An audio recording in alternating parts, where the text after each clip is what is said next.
ওম শান্তি। আজ ৯ জুন ২০২৪। অব্যক্ত বাপদাদার মধুর মহাবাক্য। Revise date ১৫/২/২০০০। মুরলির সার: মনকে স্বচ্ছ, বুদ্ধিকে ক্লিয়ার রেখে ডবল লাইট ফরিস্তা স্থিতির অনুভব করো। আজ বাপদাদা নিজের স্বরাজ্য অধিকারী বাচ্চাদের দেখছেন। স্বরাজ্য ব্রাহ্মণ জীবনের জন্মসিদ্ধ অধিকার। বাপদাদা প্রত্যেক ব্রাহ্মণকে স্বরাজ্যের তক্তনসীন বানিয়ে দিয়েছেন। জন্মানোর সাথে সাথেই প্রত্যেক বাচ্চার স্বরাজ্যের অধিকার প্রাপ্ত হয়েছে। যতই স্বরাজ্য স্থিত হোক, ততই নিজের মধ্যে লাইট আর মাইটের অনুভব করতে থাকো। বাপদাদা আজ প্রত্যেক বাচ্চার মস্তকে লাইটের মুকুট দেখছেন। যতটা মাইট নিজের মধ্যে ধারণ করেছ, নম্বর অনুক্রমে লাইটের মুকুট ততই ঝলমল করে। বাপদাদা সব বাচ্চাকে সর্বশক্তি অধিকার রূপে দিয়েছেন। প্রত্যেকে মাস্টার সর্বশক্তিমান, কিন্তু ধারণ করার ক্ষেত্রে নম্বর ক্রমে হয়ে গেছে। বাপদাদা দেখেছেন যে সর্বশক্তির নলেজও সবার মধ্যে আছে, ধারণাও আছে, কিন্তু এক বিষয়ে পার্থক্য হয়ে যায়। যে কোনো ব্রাহ্মণ আত্মাকে জিজ্ঞাসা করো, প্রতিটি শক্তির বর্ণনও খুব ভালো করবে, প্রাপ্তির বর্ণনও ভালো করবে, কিন্তু ব্যবধান হয় এটাই যে সময় যে শক্তির আবশ্যকতা রয়েছে, সময় মতো সেই শক্তি কার্যে প্রয়োগ করতে পারে না। সময়ের পরে উপলব্ধি করে এই শক্তির আবশ্যকতা ছিল। বাপদাদা বাচ্চাদের বলেন, সর্বশক্তির উত্তরাধিকার এত শক্তিশালী যে কোনো সমস্যা তোমাদের সামনে দাঁড়াতে পারে না। তোমরা সমস্যা মুক্ত হতে পারো। শুধু সর্বশক্তি ইমার্জ রূপে স্মৃতিতে রাখো আর সময় মতো কার্যে প্রয়োগ করো। সেই জন্য নিজের বুদ্ধির লাইন ক্লিয়ার রাখো। বুদ্ধির লাইন যত ক্লিয়ার এবং ক্লিন হবে, ততই নির্ণয় শক্তি তীব্র হওয়ার কারণে যে সময় যে শক্তির আবশ্যকতা থাকবে তা কার্যে লাগাতে পারবে। কেননা সময় অনুসারে বাপদাদা প্রত্যেক বাচ্চার বিঘ্ন মুক্ত, সমস্যা মুক্ত, পরিশ্রম মুক্ত পুরুষার্থ দেখতে চান। হতে তো হবে সবাইকে, কিন্তু বহুকালের এই অভ্যাস প্রয়োজন। ব্রহ্মা বাবার বিশেষ সংস্কার তোমরা দেখেছ। তাৎক্ষণিক দান মহাপুণ্য। জীবনের আরম্ভ থেকে সর্বকার্যে তাৎক্ষণিক দানও করেছেন, তাৎক্ষণিক কাজও করেছেন। ব্রহ্মা বাবার বিশেষত্ব নির্ণয় শক্তি সদা ফার্স্ট ছিল। তো বাপ দাদা রেজাল্ট দেখেছেন। সবাইকে সাথে তো নিয়েই যেতে হবে। বাপ দাদার সাথে যাবে তো না, নাকি পেছনে পেছনে যাবে? যখন সাথেই যেতে হবে তো ফলো ব্রহ্মা বাবা, কর্মে ফলো ব্রহ্মা বাবা, আর স্থিতিতে নিরাকারী শিব বাবাকে ফলো করতে হবে। কিভাবে ফলো করতে হয় জানো তো না? ডবল বিদেশিরা জানো কিভাবে ফলো করতে হয়? ফলো করা খুব সহজ তো না? যখন ফলোই করতে হবে, তখন কেন, কি, কিভাবে এগুলো সমাপ্ত হয়ে যাবে।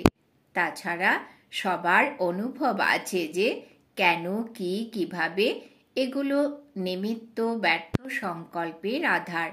ফলো ফাদারে এই শব্দ সমাপ্ত হয়ে যায়। কিভাবে নয়, এভাবে। বুদ্ধি তৎক্ষণাৎ জাজ করে, এভাবে চলো, এভাবে করো। তো বাপ দাদা আজ বিশেষভাবে সব বাচ্চাকে, হতে পারে তারা প্রথমবার এসেছে অথবা পুরনো, তাদেরকে এই ইশারা দেন যে নিজের মনকে স্বচ্ছ রাখো। অনেকের মনে এখনো ব্যর্থ আর নেগেটিভের ছোট বড় দাগ রয়েছে। এর কারণ পুরুষার্থের শ্রেষ্ঠ স্পিড তীব্র গতিতে বাধা উপস্থিত হয়। বাপদাদা সদা শ্রীমত দেন যে মনে সদা প্রত্যেক আত্মার প্রতি শুভ ভাবনা এবং শুভ কামনা রাখো। এটাই স্বচ্ছ মন। অপকারীর প্রতিও উপকার বৃত্তি বজায় রাখা, এটা স্বচ্ছ মন। নিজের প্রতি বা অন্যের প্রতি ব্যর্থ সংকল্প আনা, এটা স্বচ্ছ মন নয়। তো স্বচ্ছ মন এবং ক্লিন আর ক্লিয়ার বুদ্ধি যাঞ্চ করো। অ্যাটেনশনের সাথে নিজেকে দেখো। ওপর নয় যে ঠিক আছে না ভেবে দেখো মন আর বুদ্ধি স্পষ্ট শ্রেষ্ঠ, তবেই ডবল লাইট স্থিতি হতে পারে। বাবা সমান স্থিতি বানানোর এটাই সহজ সাধন। আর এই অভ্যাস অন্তে নয়, বহুকালের অভ্যাস আবশ্যক। তো চেক করতে জানো তোমরা, নিজেকে চেক করবে, অন্যকে করো না। বাপদাদা আগেও হাসির কথা বলেছিলেন যে কিছু বাচ্চার দূরের নজর খুব তীক্ষ্ণ আর কাছের দৃষ্টি দুর্বল। সেই জন্য অন্যকে জাজ করতে খুব হুঁশিয়ার। নিজেকে চেক করলে দুর্বল হয়ো না। নিজেকে চেক করতে দুর্বল হয়ো না। বাপদাদা তোমাদের আগেও বলেছেন, যেমন এখন তোমাদের এটা পাকা হয়ে গেছে যে আমি ব্রহ্মা কুমারী বা ব্রহ্মা কুমার। ঘুরতে ফিরতে তোমাদের ভাবনায় আমি ব্রহ্মা কুমারী, আমি ব্রহ্মা কুমার, ব্রাহ্মণ আত্মা। ঠিক তেমনি এটা ন্যাচারাল স্মৃতি আর নেচার বানাও যে আমি ফরিস্তা। অমৃত বেলায় ওঠার সাথে সাথে এটা পাক্কা করো যে আমি ফরিস্তা, পরমাত্ম শ্রীমতে নিচে এই সাকার তনে এসেছি সবাইকে সমাচার দেওয়ার জন্য এবং শ্রেষ্ঠ কর্ম করার জন্য। কার্য সম্পূর্ণ হওয়ার সাথে সাথে নিজের শান্তির স্থিতিতে স্থিত হয়ে যাও, উঁচু স্থিতিতে চলে যাও। একে অপরকে ফরিস্তা স্বরূপে দেখো। তোমার বৃত্তি অন্যকেও ধীরে ধীরে ফরিস্তা বানিয়ে দেবে। তোমাদের দৃষ্টি অন্যের ওপরও প্রভাব ফেলবে। এটা পাক্কা যে আমি ফরিস্তা। ফরিস্তা ভবর বরদান সবার প্রাপ্ত হয়েছে। 1 সেকেন্ডে ফরিস্তা, অর্থাৎ ডবল লাইট। ডবল লাইট হতে পারো 1 সেকেন্ডে, মিনিটে নয়, 10 সেকেন্ডে নয়, 1 সেকেন্ডে ভাবার সাথে সাথে হয়ে গেলে। এমন অভ্যাস আছে তোমাদের? আচ্ছা, যারা 1 সেকেন্ডে হতে পারো, 2 সেকেন্ড নয়, 1 সেকেন্ডে হতে পারো, তারা 1 হাতের তালি বাজাও। হতে পারো? এমনি হাত তুলো না। ডবল ফরেনার তুলছে না। টাইম লাগে কি? আচ্ছা, যারা মনে করে একটু টাইম লাগে, 1 সেকেন্ডে হয় না, একটু সময় লাগে, তারা হাত তোলো। অনেকেই হাত তুলেছে, ঠিক আছে, কিন্তু লাস্ট মুহূর্তের পেপার 1 সেকেন্ডে আসার আছে। তখন কি করবে? অকস্মাৎ আসবে আর 1 সেকেন্ডে আসবে। হাত তুলেছে, কোনো লোকসান নেই, উপলব্ধি করেছ, সেটাও খুব ভালো। কিন্তু এই অভ্যাস করতেই হবে। তোমাদের এটা অভ্যাস করতে বাধ্য বোধ করা উচিত নয়, বরং তোমাদের এটা করতেই হবে। এই অভ্যাস খুব খুব খুব আবশ্যক। বাপদাদা তবুও তোমাদের কিছু টাইম দেন। কত টাইম তোমাদের প্রয়োজন? 2000 সাল পর্যন্ত চাই? 21 শতাব্দীর জন্যে তো তোমরা চ্যালেঞ্জ করেছিলে, ঢাক পিটিয়ে ঘোষণা করেছিলে, মনে আছে তোমাদের? চ্যালেঞ্জ করেছিলে গোল্ডেন এজের দুনিয়া আসবে কিংবা বাতাবরণ বানাবো। চ্যালেঞ্জ করেছো তো না? তাহলে এত পর্যন্ত তো অনেক টাইম আছে।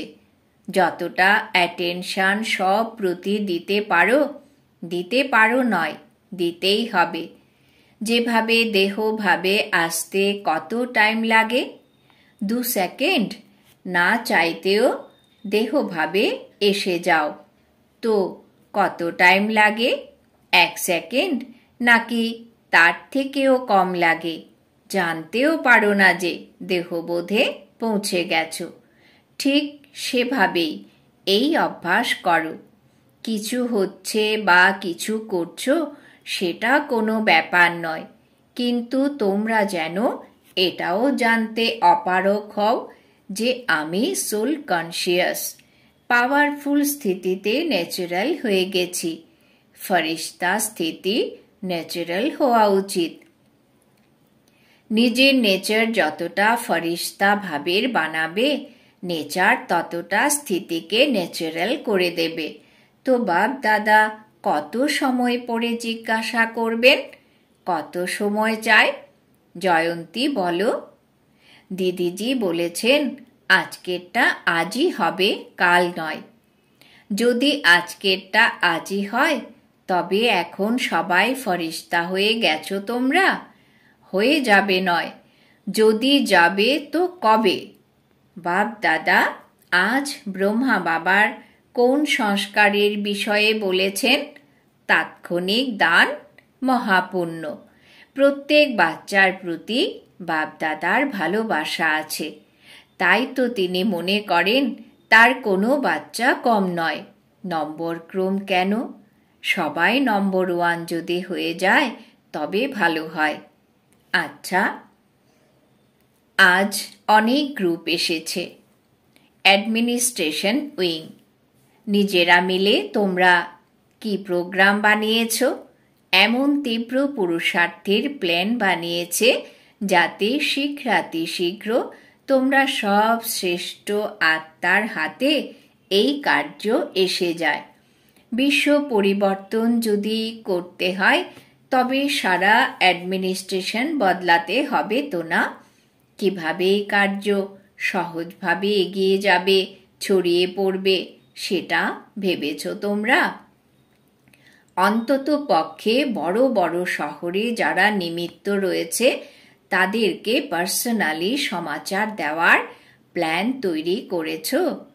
নিদেন পক্ষে তারা যেন এটা বোঝে এখন আধ্যাত্মিকতার দ্বারা পরিবর্তন হতে পারে আর হওয়া উচিত। তো নিজেদের উইংকে জাগাও। সেই জন্য এই উইং বানানো হয়েছে। বাপদাদা উইংয়ের সেবা দেখে খুশি, কিন্তু রেজাল্টে এটা দেখতে হবে যে প্রতিটা উইং তাদের নিজের উইংকে কতদূর পর্যন্ত মেসেজ দিয়েছে। অল্প বিস্তর জাগিয়েছে নাকি সহযোগী বানিয়েছে? সহযোগী সাথী বানিয়েছ তোমরা। ব্রহ্মাকুমার বানাওনি, কিন্তু সহযোগী সাথী বানিয়েছ তোমরা। সব বর্গকে বাপ দাদা বলছেন যে যেরকম এখন ধর্ম নেতারা এসেছে, নম্বর 1রা ছিল না, তবু এক স্টেজে সবাই একত্র হয়েছে এবং সবার মুখ থেকে নির্গত হয়েছে যে আমাদের সবাইকে একসাথে মিলে আধ্যাত্মিক শক্তি ছড়িয়ে দেওয়ার প্রয়োজন। ঠিক সেই রকমই প্রতিটি উইং থেকে যারা এসেছ, সেই প্রতিটা উইংকে এই রেজাল্ট বের করতে হবে যে আমাদের উইংয়ের মধ্যে মেসেজ কত দূর পৌঁছেছে। দ্বিতীয়ত, আধ্যাত্মিকতার আবশ্যকতা আছে আর আমরাও সহযোগী হয়েছি, এই রেজাল্ট হতে হবে। তারা রেগুলার স্টুডেন্ট হবে না, কিন্তু সহযোগী হতে পারে। তো এখন পর্যন্ত প্রতিটি উইংয়ের জন্য যে সেবাই করেছ, যেমন এখন ধর্ম নেতাদের ডেকেছ, তেমনি প্রতিটি দেশ থেকে প্রতিটি উইংয়ের জন্য করো। প্রথমে ইন্ডিয়াতেই করো, পরে ইন্টারন্যাশনাল করো। প্রতিটি বর্গের এই রকম ভিন্ন ভিন্ন স্টেজের একত্রিত হবে এবং এটা যেন অনুভব করে যে আমাদের সহযোগী হতে হবে। প্রতিটি উইং থেকে এই সেবার রেজাল্ট এখন পর্যন্ত কত বের হয়েছে? তাছাড়া ভবিষ্যতের প্ল্যান কি? কেননা এক একটি বর্গের এক একজন যদি অন্যদের সমীপে নিয়ে আসার এই লক্ষ্য বজায় রাখে, তাহলে সব বর্গের যারা সমীপ সহযোগী রয়েছে তারা সংগঠিত হয়ে আবার বড় সংগঠন বানাবে। তাছাড়া একে অন্যকে দেখে তাদেরও উৎসাহ উদ্দীপনা আসে। তারা এখন এদিকে ওদিকে ছড়িয়ে আছে, কোনো শহরে কিছু তো কোনো শহরে কিছু। যদি ভারতেও দেখো তো ভালো ভালো সহযোগী আত্মারা বিভিন্ন জায়গা থেকে বেরিয়েছে, কিন্তু তারা গুপ্ত থেকে যায়। তাদেরকে একসঙ্গে নিয়ে কোনো বিশেষ প্রোগ্রাম রেখে যদি অনুভবের লেনদেন করা হয় তাতে ফারাক পড়ে। তারা সমীপে এসে যায়। কোনো বর্গের 5 আত্মা হবে, কারোর 8 হবে, কারোর 20-30ও হবে। সংগঠনে আসায় সামনে এগিয়ে যায়, উদ্যম উল্লাস বাড়ে। তো এখন পর্যন্ত যেসব উইংয়ের সেবা হয়েছে তার রেজাল্ট বের হওয়া উচিত। শুনেছ? সব বর্গের সবাই শুনেছ তো না? সব উইং থেকে বিশেষভাবে যারা এসেছ তারা হাত তোলো। অনেকে রয়েছ, তো এখন রেজাল্ট দাও। কত কত কে কে এবং কত পার্সেন্টে সমীপ সহযোগী হয়েছ। তারপরে তাদের জন্য চিত্তাকর্ষক প্রোগ্রাম বানাবে। ঠিক আছে তো না? যারা তোমরা মধুবনের তারা খালি থেকে যেও না। খালি থাকতে চাও তোমরা? বিজি থাকতে চাও তো না? নাকি শ্রান্ত হয়ে পড়ো? মধ্যে মধ্যে 15 দিনের ছুটিও হয়, আর হওয়াও দরকার, কিন্তু প্রোগ্রামের পরে প্রোগ্রামের লিস্টে হওয়া উচিত। তাহলে উৎসাহ উদ্দীপনা বজায় থাকে। নয়তো যখন তোমাদের সেবা থাকে না তখন দাদি বলেন তোমাদের বিষয়ে একটা কমপ্লেন থাকে। বাবা বলবেন তোমাদের কমপ্লেন্টের ব্যাপারে। বলেন তোমরা সবাই নিজের নিজের গ্রামে যেতে চাও, ঘুরে আসতে চাও এবং সেখানে কিছু সেবাও হয়ে যায়। সেই কারণে তোমাদের নিজেদেরকে বিজি রাখতে এটা ভালো। যদি তোমরা বিজি থাকো তাহলে কোনো রকম খিটখিট হবে না। তাছাড়া দেখো, যারা মধুবনের তাদের বিশেষত্বের জন্য বাপদাদা পদম গুণা অভিনন্দন জানান। 100 গুণও নয়, বরং পদম গুণ। কোন বিষয়ে? যারাই আসে তাদের সেবা করার জন্য মধুবনের সকলের এমন গভীর ভালোবাসা বেরিয়ে আসে যে তাদের ভেতরে যা থাকে সেসব লুকিয়ে পড়ে। তারা অব্যক্ত প্রতীয়মান হয়, ক্লান্তিহীন মনে হয় এবং সকলের রিমার্ক লেখে যায় যে এখানে তো প্রত্যেকে ফরিস্তা প্রতিভাত হচ্ছে। তো এই বিশেষত্ব খুব ভালো, যা সেই সময় বিশেষ উইল পাওয়ার এসে যায়, সেবার ঝলক থাকে। তাই তো বাপ দাদা এই সার্টিফিকেট দিয়ে থাকেন। তবে তো অভিনন্দন দেওয়া উচিত না? তাহলে তালি তো বাজাও মধুবনের তোমরা। খুব ভালো। সেই সময় বাপ দাদাও আসেন, পরিভ্রমণ করতে আসেন। তোমরা জানতে পারো না, কিন্তু বাপ দাদা পরিভ্রমণ করতে আসেন। সুতরাং মধুবনের এই বিশেষত্ব আরও বাড়বে। আচ্ছা, মিডিয়া উইং। ফরেনেও মিডিয়া উইং শুরু হয়েছে, তাই না? বাপদাদা দেখেছেন মিডিয়া এখন ভালো মেহনত করছে। এখন সংবাদপত্রেও বের হতে শুরু করেছে এবং তারা ভালোবাসার সাথেও দেয়। তো পরিশ্রমের ফলও তোমাদের প্রাপ্ত হচ্ছে। টিভিতে যেমন কেউ পার্মানেন্টলি নির্দিষ্ট সময় দিয়েছে, ঠিক তেমনি সংবাদপত্রের ক্ষেত্রেও এখন আরও বিশেষভাবে সময় দাও। প্রতিদিন বের হয় তো না? শিলু দিদি বক্তব্য রাখলেন। তো এই প্রোগ্রেস ভালো। যখন সবাই শোনে ভালো অনুভব হয়। একইভাবে সংবাদপত্রে হয় সপ্তাহে বা প্রতিদিন অথবা প্রতি দ্বিতীয় দিনে বিশেষ এক পিস আর্টিকেল নিশ্চিত যেন হয়ে যায় যে আধ্যাত্ম শক্তি বাড়ানোর এটাই সুযোগ। এমনভাবে পুরুষার্থ করো। বাস্তবে তোমরা সফল আর তোমাদের কানেকশনও ভালোভাবে বাড়ছে। এখন সংবাদপত্রের মাধ্যমে কিছু চমৎকার করে দেখাও। করতে পারো? এই গ্রুপ তোমরা করতে পারো? হাত তোলো। হ্যাঁ, করবে। উদ্যম উল্লাস যদি থাকে তো সফলতা আছেই। কেন হতে পারবে না? অবশেষে তো সময় আসবে যখন সব সাধন তোমাদের তরফ থেকে ইউজ হবে, তোমাদের অফার করা হবে। তারা তোমাদের এসব অফার করবে আর তার পরিবর্তে কিছু চাইবে। আমাদের কিছু দাও, কিছু দাও, আমাদের সাহায্য নাও। এখন তোমাদের বলতে হয় সহযোগী হও। এরপরে তারা বলবে আমাদের সহযোগী বানাও। শুধু এই বিষয়টিকে পাক্কা করো, ফারিস্তা, ফারিস্তা, ফারিস্তা। তারপরে দেখো তোমাদের কাজ কত তাড়াতাড়ি হয়। তোমাদেরকে তাদের পেছনে পড়তে হবে না, বরং তারাই ছায়ার মতো তোমাদের পেছনে আসবে। তারা শুধু তোমাদের থেমে থাকার জন্য থেমে আছে। এবার রেডি হয়ে যাও তো শুধু সুইচ টিপতে যেটুকু দেরি, ব্যাস তোমরা ভালো করছো আর করবেও।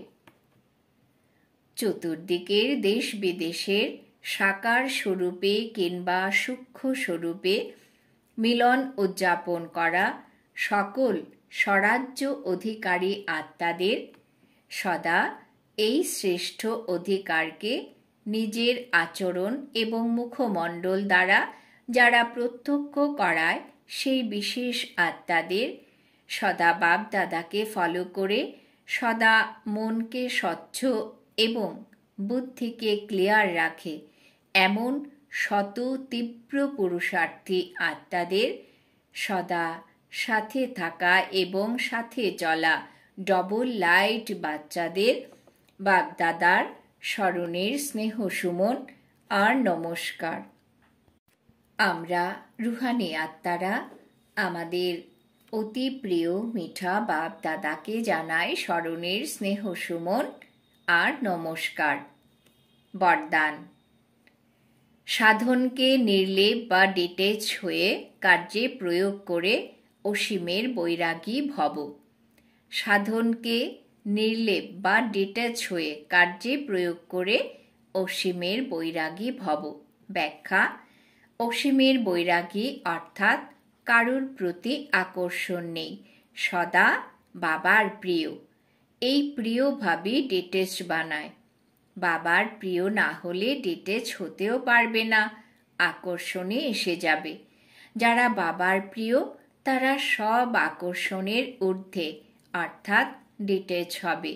একেই বলা হয় নির্লেপ স্থিতি। কোনো সীমাবদ্ধতার আকর্ষণের প্রলেপে আসে না। রচনা এবং সাধনের প্রতি নির্লেপ হয়ে কার্য প্রয়োগে নিয়ে আসবে।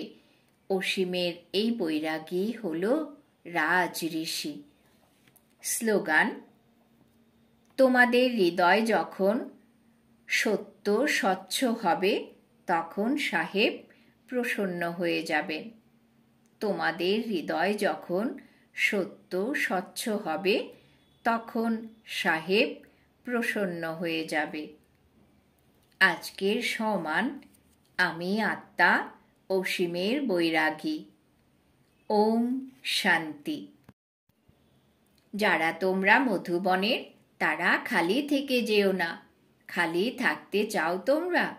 বিজি থাকতে চাও তো না? নাকি শ্রান্ত হয়ে পড়ো?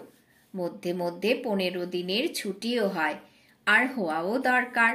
কিন্তু প্রোগ্রামের পরে প্রোগ্রামের লিস্টে হওয়া উচিত, তাহলে উৎসাহ উদ্দীপনা বজায় থাকে। নয়তো যখন তোমাদের সেবা থাকে না, তখন দাদি বলেন তোমাদের বিষয়ে একটা কমপ্লেন থাকে। বাবা বলবেন তোমাদের কমপ্লেন্টের ব্যাপারে, বলেন তোমরা সবাই নিজের নিজের গ্রামে যেতে চাও, ঘুরে আসতে চাও, এবং সেখানে কিছু সেবাও হয়ে যায়।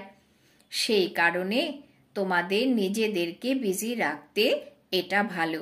যদি তোমরা বিজি থাকো তাহলে কোনো রকম খিটখিট হবে না।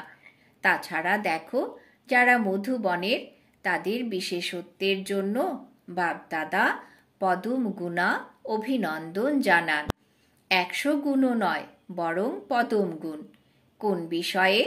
যারাই আসে তাদের সেবা করার জন্য মধুবনের সকলের এমন গভীর ভালোবাসা বেরিয়ে আসে যে তাদের ভেতরে যা থাকে সেসব লুকিয়ে পড়ে। তারা অব্যক্ত প্রতীয়মান হয়, ক্লান্তিহীন মনে হয়, এবং সকলের রিমার্ক লেখে যায় যে এখানে তো প্রত্যেকে ফরিস্তা প্রতিভাত হচ্ছে। তো এই বিশেষত্ব খুব ভালো, যা সেই সময় বিশেষ উইল পাওয়ার এসে যায়, সেবার ঝলক থাকে। তাই তো বাপ দাদা এই সার্টিফিকেট দিয়ে থাকেন। তবে তো অভিনন্দন দেওয়া উচিত না? তাহলে তালি তো বাজাও মধুবনের তোমরা। খুব ভালো। সেই সময় বাপ দাদাও আসেন, পরিভ্রমণ করতে আসেন। তোমরা জানতে পারো না, কিন্তু বাপ দাদা পরিভ্রমণ করতে আসেন। সুতরাং মধুবনের এই বিশেষত্ব আরও বাড়বে। আচ্ছা, মিডিয়া উইং। ফরেনেও মিডিয়া উইং শুরু হয়েছে, তাই না? বাপদাদা দেখেছেন মিডিয়া এখন ভালো মেহনত করছে। এখন সংবাদপত্রেও বের হতে শুরু করেছে, এবং তারা ভালোবাসার সাথেও দেয়। তো পরিশ্রমের ফলও তোমাদের প্রাপ্ত হচ্ছে। টিভিতে যেমন কেউ পার্মানেন্টলি নির্দিষ্ট সময় দিয়েছে, ঠিক তেমনি সংবাদপত্রের ক্ষেত্রেও এখন আরও বিশেষভাবে সময় দাও। প্রতিদিন বের হয় তো না? শিলু দিদি বক্তব্য রাখলেন। তো এই প্রোগ্রেস ভালো।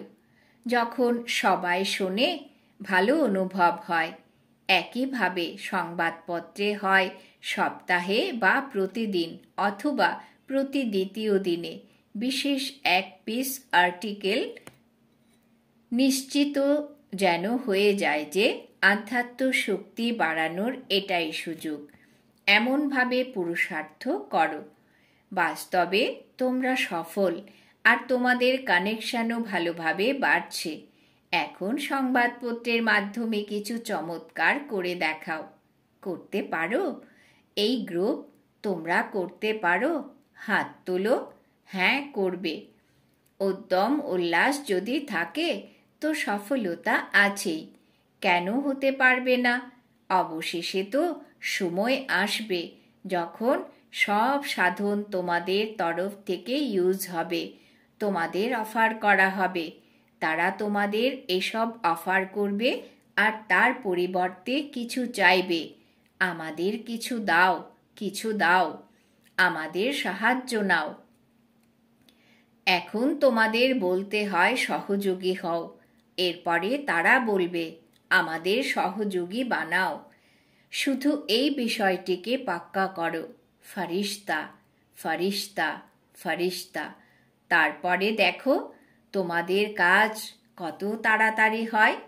তোমাদেরকে তাদের পেছনে পড়তে হবে না, বরং তারাই ছায়ার মতো তোমাদের পেছনে আসবে। তারা শুধু তোমাদের থেমে থাকার জন্য থেমে আছে। এবার রেডি হয়ে যাও, তো শুধু সুইচ টিপতে যেটুকু দেরি, ব্যাস তোমরা ভালো করছো আর করবেও। চতুর্দিকের দেশ বিদেশের সাকার স্বরূপে কিংবা সূক্ষ্ম স্বরূপে মিলন উদযাপন করা সকল স্বরাজ্য অধিকারী আত্মাদের সদা এই শ্রেষ্ঠ অধিকারকে নিজের আচরণ এবং মুখমণ্ডল দ্বারা যারা প্রত্যক্ষ করায় সেই বিশেষ আত্মাদের সদা বাপ-দাদাকে ফলো করে সদা মনকে স্বচ্ছ এবং বুদ্ধিকে ক্লিয়ার রাখে এমন শত তীব্র পুরুষার্থী আত্মাদের সদা সাথে থাকা এবং সাথে চলা ডবল লাইট বাচ্চাদের বাপ-দাদার স্মরণের স্নেহ সুমন আর নমস্কার। আমরা রুহানি আত্মারা আমাদের অতি প্রিয় মিঠা বাপ দাদাকে জানাই স্মরণের স্নেহ সুমন আর নমস্কার। বরদান: সাধনকে নির্লেপ বা ডিটেচ হয়ে কার্যে প্রয়োগ করে অসীমের বৈরাগী ভব। সাধনকে নির্লেপ বা ডিটেচ হয়ে কার্যে প্রয়োগ করে অসীমের বৈরাগী ভব। ব্যাখ্যা: অসীমের বৈরাগী অর্থাৎ কারুর প্রতি আকর্ষণ নেই, সদা বাবার প্রিয়। এই প্রিয় ভাবই ডিটেচ বানায়। বাবার প্রিয় না হলে ডিটেচ হতেও পারবে না, আকর্ষণে এসে যাবে। যারা বাবার প্রিয় তারা সব আকর্ষণের ঊর্ধ্বে অর্থাৎ ডিটেচ হবে। একেই বলা হয় নির্লেপ স্থিতি। কোনো সীমাবদ্ধতার আকর্ষণের প্রলেপে আসে না।